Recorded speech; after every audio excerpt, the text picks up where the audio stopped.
កិនប្រាថ្នាក្រុមប្រាំងវសាណាថ្លៃមិនថាយុគមិនថាថ្ងៃស្រនងអាឡ័យក្រុមគ្រាចិននៅតែគិតចង់បានកលយានមករួមជាគ្នាក្រែងតែអូនមិនមេត្តាមិនព្រមស្នេហារូបបងការីហើយតែរូបធម្មតាទេណានួនល្អកុំគិតអីថ្លៃលៀងបងគួរតែផ្សងវាសនាថ្មី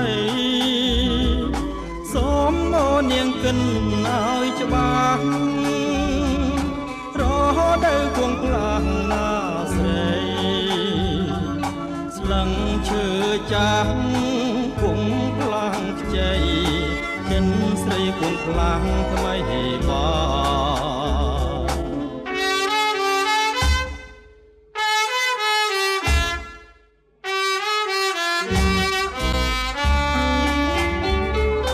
ចិននៅតែកិនប្រាថ្នាក្រុមប្រាំងវសាណាថ្លៃមិនថាយុគមិនថាថ្ងៃស្រ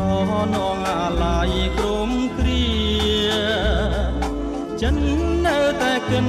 ចង់បានកលយានមករួមជាគ្នាក្រែងតែអូនមិនមេត្តា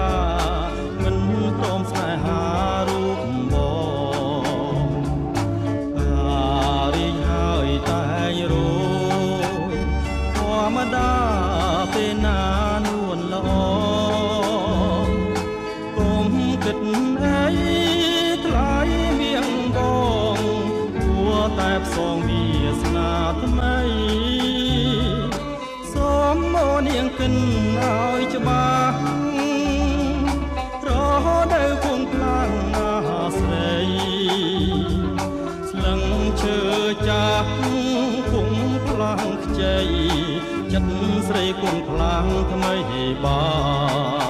ង